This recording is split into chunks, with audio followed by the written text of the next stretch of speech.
Jimny very, very endearing. It was a really cute little car. There could be some products from the same manufacturer that don't necessarily have to fit the exact formula. Mahindra seems to have got something right, and Maruti Suzuki hasn't. Maruti said, no, we don't want to dilute the Jimny with the 4x2. One thing also the Jimny has taught us is that don't listen to social media.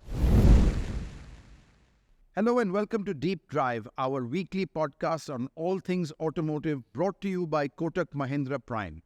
Now this week we're going to be discussing a pretty emotional topic.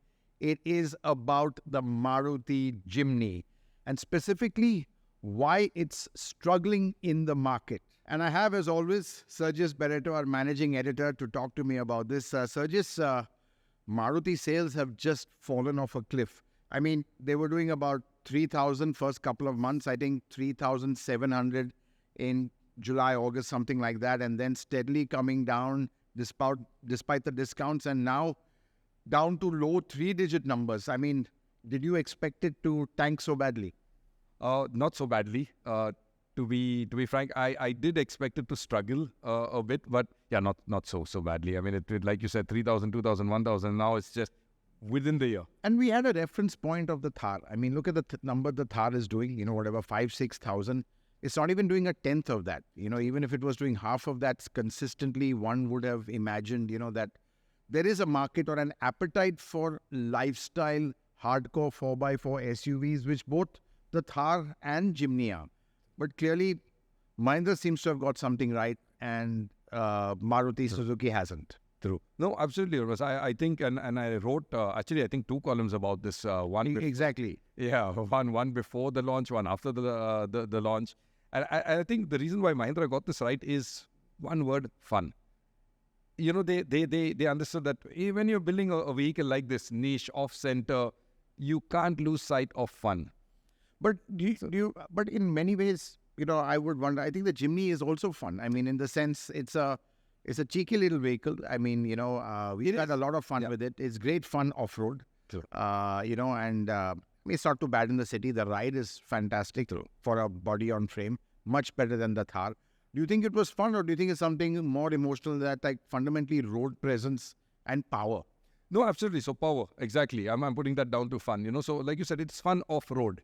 The Thar is just fun, whether you're off-road, on-road. I mean, it's got a firecracker of both engines, actually, the petrol and the diesel, and the petrol is phenomenal. And you see people are forgiving it that insanely terrible mileage. I mean, if you look at the formula, Hormazd, 2 doors, right? Terrible rear seats, to get bumpy ride. The Jimny's ride is far better than the Thar. Yeah, and 5 kpl. If you were to tell someone, hey, let's launch a car that does all this, they think you're mad. But it's the formula for the Thar, and it's a success. But having said that, quite frankly, 70% of the Thar is diesel. Yeah. And very clearly, I think that's one of the reasons I think the Jimny failed, is that also there's been no diesel. There's been absolutely no diesel option, just 1.5. I think it's not just the diesel. I think you want power. SUVs are synonymous with performance and power. And when you put an anemic engine like that into the Jimny, I mean, it's not really going to give you that feel-good factor you want, from an SUV. I mean, SUVs, power is one of the prerequisites. I would say even over and above fuel efficiency to some extent, especially this category of SUV. So I think the lack of diesel has really hurt the segment and I think Mahindra very cleverly bought the 1.5 diesel to get a sub 4 meter benefit, because it's less than 4 meters, and which Maruti coincidentally, can't get with this 1.5 engine. So exactly. I think really it's a mismatch of powertrains in that sense. Absolutely. And I think again goes to show how Mahindra actually have got a fantastic in their engines. Probably that's been their biggest strength, and it's really manifest in the Thar. 2-liter petrol, 2.2 diesel, 1.5 diesel. It's really got it covered. 4x4 manual, good torque converters, two-wheel drive. Exactly. So really, I think the spread is right. True. And maybe that's what really is gave it the edge. No, absolutely, Yuvraj. You're absolutely right. The lack of diesel. And like you said, the anemic engine, and that's what I was writing about before they launched. When the 2-door was out, And, Maruti, we all had chats with them and they said, no, it's too funky, too this, we need more practicality. And I was looking at it, no, you don't add practicality to fun, right? I mean, launch the two-door, launch the four-door also if you have to. But, I mean, look at the numbers now, the two-door would probably sell the same, So why go through that engineering exercise of adding? They tried to make a fun product practical. So they added 4 doors. They kept the track the same. So it looks a little comical, like you said. It's a small little car, doesn't have that road presence. It's long, but it's too narrow. And then the engine. Maruti, they believe somehow that we've got to be fuel efficient. Fair point. The customers... I think that's the trouble Maruti has, and that's the conundrum they have. And I think in future communication, they should not talk about their fuel efficiency. Exactly. Because then it'll raise expectations. True. I think, and everyone... that's, I think, where Mahindra really wins, because people don't expect Mahindras to be fuel efficient. They're fine with 5 kph, because I think it's all about managing expectation. That's what satisfaction is. So in a Mahindra, you're not expected to be fuel efficient, so it's fine. But in a Maruti, people expect fuel efficiency, and when they don't have it, they complain. So I think that's really the conundrum that Maruti has found itself. Yeah, and I think they tripped over that one, really, because there could be some products from the same manufacturer that don't necessarily have to fit the exact formula. I mean, you look at the Swift, for example. They made a success of it, but they could have also taken it into a lifestyle kind of category. I remember when it was launched. I wasn't with Autocar at that time. I was with the training consulting firm that I was with, and when we were preparing for it, there was this disbelief that Maruti would bring something like this. I remember you, because I used to read Autocar a lot, and you said it had a concept car-like looks. Yeah. That went straight into production. I remember reading that, and everyone saying that, okay, but maybe for India they'll change the looks. There was this disbelief, but Maruti did that. They kept the looks the same. The steam engine, which at that time was quite peppy, The G13. The G13. Swift is probably their most iconic product in that sense. Correct. And when they launched it, Hormazd, behind the scenes, so when this whole launch project was going on, I remember the brand manager, he had to convince the senior management not to launch white, because he said, look, we don't want to do white. It's not a rational product. Let's just do orange. I think we had a bottle green, red. Red. So all of these bright colors, and we'll launch white later. There was also talk of not doing the LXI version, at launch. Unfortunately, they did do the LXI. They thought we'll only do the ZXI and the VXI, and we were all pushing for it. I mean, our company as such, as consultants to them, we were saying, absolutely, don't rationalize it too much. But I think they found the balance there, They kept it funky. But I think also more than balance, I think where Maruti really went in a wrong direction is they played on its 4x4 capability too much. Absolutely. There was too much communication on how great it is as an off-roader, and no doubt it is. True. I mean, it is a phenomenal little off-roader. It's a plucky little off-roader. That lightweighting, it can scramble up like a mountain goat. But the truth is, how many people do that kind of thing? I don't even think 2% probably do. Maybe a few more bought the Jimny for that. I think what they should have done is they should have positioned it as a lifestyle vehicle. Exactly. And imagery in urban areas, where it looks cool, it looks funky, shot in the night. Otherwise you always see, even right now they've got, a contest going of, like a semi-off-roading contest, which is great. But I think, it should have been positioned as a lifestyle product, because that's a much, much broader base of customers. Whereas the 4x4, the hardcore off-roader, there's just very few. And I think they've probably saturated the market, because if you see the sales, 3,000, 3,000, 3,000, then 1,000, and going down, then 1 month, 160 last month. About that was in March. So, in March, we don't know the April figures, but... So I think really, to go from 3,000 to 300, you get the sense that whatever market there was for it has just been mopped up. Whereas a lifestyle vehicle, it's a little bit more mainstream that way, and people want it. And I think they should have spec'd the vehicle accordingly. Another issue I think is the interior is a bit too drab. One, it's narrow. It's just too drab. They could have accessorized it a lot more, is what I felt. You get so many accessories for this, which they could have really kind of made it a as even some of them as factory-fitted options. So, no, absolutely. And I think the cost has gone in the wrong area. The funny part, if you look at it, Mahindra with the Thar, which is a hardcore, like you said, I think we were chatting about it, the iconic nameplate, they kind of diluted it with the 4x2, but of course, they're not worried about it. Sales are just fine. And Maruti said, no, we don't want to dilute the Jimny with the 4x2. No, but there's honestly, I'm sure everyone in Maruti wants to do a 4x2. Technical issues? You can't be just doing a 4x2 only for the Indian market. So I think that's the challenge when you're global. Correct. The products have to be globally aligned with global things. So you can't just have a 4x2 only for the Indian market. Sometimes that's more expensive to engineer, by... So then it will be a price. So a lot of engineering to make a 4x2 version. Yeah.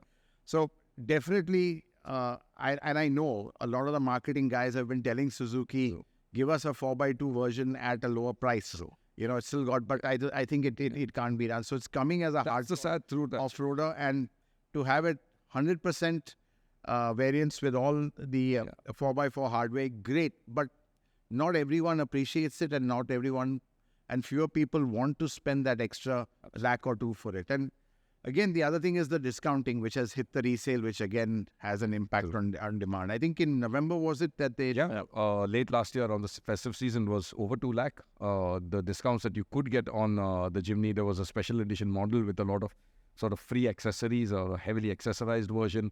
Of course, they did roll back that discount now and then. But if you look at the sales figures in that month, it never went up to the launch time, So, so clearly, discount, whatever it is. I mean, the other problem also, Hormazd, is customers and a lot of sales consultants, they keep saying this, that when they come to the car, so first, maybe there's a whole chunk of people not coming to the showroom because they just don't like the presence, it's maybe too small and things like that. The ones that do come there, take a test drive around the dealership. The dealerships are in the city, they're not out in the wilderness. And they just find there's no power from that engine. It's and then they think of like, oh, this is what the Jimny is, So it just gets ruined there. Their conversion from test drive to close is apparently really, really bad. Yeah. So it's something that I think they have to address there. I mean, though I have to say, I think where the Jimny really rebels is in low speed environment. I mean, when you don't want performance, in traffic, it's not too bad. It keeps up with traffic, got a decent path throttle response. We've used it a lot. Right. I mean, it was a fun little city car. I enjoyed it while using a nice high seating position, especially in Mumbai after the monsoon. The roads are just terrible. You don't have to think twice about it. In fact, I remember going to Mahabaleshwar on the old Mumbai-Pune, the old Goa highway via Mahad and Poladpur, which is totally destroyed after the monsoon. Probably the worst highway right now, part constructed. It's just a total nightmare. Because you've got, these half-finished concrete stretches, and suddenly you get into these like a moonscape with massive craters. Jimny was unbelievable. And the way to counter the lack of power for overtaking is wait for a bad patch, because all cars would slow down there. You pull right and you can fly past 5-6 of them together. So I think that's something which I really enjoyed doing. Right. And I have to say, I really found the Jimny very, very endearing. It was a really cute little car. You want to love it. You want to love it, and it's great fun. We're doing some donuts with it also because, you just keep it in rear-wheel drive, which you can, and on a slippery surface. So it's a car you really enjoy, and, I'm disappointed it didn't really do better. And, I think, I don't know what Maruti can really do now. Yeah, really. Looks like they are up against sort of a very tall wall to scale. Like you said, 4x2 would be the logical choice. And when I say 4x2 should be there from a consumer point of view, they don't care about, the engineering. They want the 4x2. That's one difficulty for them. They've got the size which they can't get past. I mean, it is what it is, right? You can't increase track. That's just way too expensive. You're talking different monocoque or maybe perhaps they could do what they did with the Gypsy King, flared. I think this was when the Gypsy went to the King, right? They had wider wheel axles, maybe perhaps give it a little bit of road presence there, but that's also cost, increasing your drive shafts. Well, I think the other thing is to, but Maruti can't, they need scale. The way they've invested is, to push more on the exports and just understand that the market for a vehicle like this is quite finite. I think maybe repositioning it more as a lifestyle vehicle, it could help. I think one thing also the Jimny has taught us is that don't listen to social media. I mean, this was the darling of social media. Our Jimny views have, earlier got in the millions, but clearly the buyers think otherwise. So I think a classic case where, what you see on Twitter, Instagram, and all the comments of people, waxing eloquent about it, absolutely. taken with a bucket load of salt. Yeah, and you can't clinic these vehicles also, I mean, I'm sure Maruti might have gone through some clinic with this in terms of, getting all the rational stuff. And I think that's where these things go wrong. Sometimes emotional products, I mean, Ferrari are never going to do a clinic, you've got to take your gut feel, get the pulse right, and sort of just get that product out there. I think here, because I've been part of these clinics in the past, and sometimes you end up killing, the fun or the essence of that vehicle. And I mean, that's a different brand. One of my favorite examples is the Chevrolet, the Optra hatchback version. Forgetting the name now. The CSV. Yeah. The SRV. What was it? SRV. Yes. We clinicked the car, and it came back saying that, oh, it's a hatchback. It'll be viewed as a hatchback. Should be launched at 7 lakh rupees. And I was like, no, it's like a sportback. It's more emotional. Take it up to 11 and we'll sell more than at 7 lakh. I mean, that was our sort of recommendation. But the clinic was, no, you can't sell it at 11. You got to sell it at 8 lakh or something like that. But yeah, you can't clinic vehicles like this. Can't clinic. I don't know. I mean, I think one radical thing they could do, but it'll be a lot of engineering, is to electrify it. In two-wheel drive, guys, it'll be a lot of engineering. I don't know whether Suzuki would do that. Probably they wouldn't, because they don't work like that. But I'm sure if it was an Indian company, they would look at it. But I think, you could have a two-wheel drive version of that electrified, and you've seen some retro. We've done an electric gypsy, but of course, that's so that is done. Yeah. But clearly, I think that could be one option. It could become a really cool city car and address the biggest issue, which is the 1.5 not having enough funds and instant response. And you just position it as a city car, do up the interiors, but I think it has to fit in what is happening globally. And quite frankly, people are liking the Jimny globally. I mean, it's been great in South Africa. Exactly. So, just because it's not doing well in India, you can't change it for the rest of the world, which seems to like it. It's just that our market is so very different. Correct. Yeah. Too nuanced. And, since we're talking wild cards, Hormazd, electrified Jimny, what do you think of a badge swapped Jimny? What if it were a junior Prado? Yeah, I know that's a good one. Not going to happen, because I think clearly we did a story that... Toyota wanted the Jimny, so we heard, and as Suzuki said, they politely declined. I don't think it would solve the problem, clearly, because, it doesn't fit into the DNA of Toyota SUVs as well. Toyota SUVs also, if you look at the Prado, they have a fundamental amount of power. I mean, look at the Fortuner today, 500 Newton meters, that sort of thing. They are powerful, big, burly, hardcore, hard as nails SUVs. They're not dainty. Which is what the Suzuki is, and that's really part of its appeal, which I just don't understand. It is such a dainty vehicle, and it's like it just punches above its weight. The stuff it can do off-road with that small engine, with that. It's such a lightweight car, and it just goes to show that, weight is such a key factor in terms of even off-road performance, So I think, I don't think the Toyota badge would have really helped. Yeah, so it's got to be, I guess it's got to be then like the Mini. The small little pocket rocket, and I think, like we've said probably so often, more power. We seem to be going back to the old this thing of more power. A tough one for Maruti, because again, to develop ICE engines now, they have to see what's in their portfolio. You could talk about a turbo. They've got a 1.2 turbo somewhere, but it's just very difficult to engineer that engine, do it north-south for this orientation. The 1.5 is the one that works. So I'm sure they've thought of all this. Here we are giving advice on what to do. I'm sure they've thought of it. They are in a bit of a conundrum right now. But I think, change tack.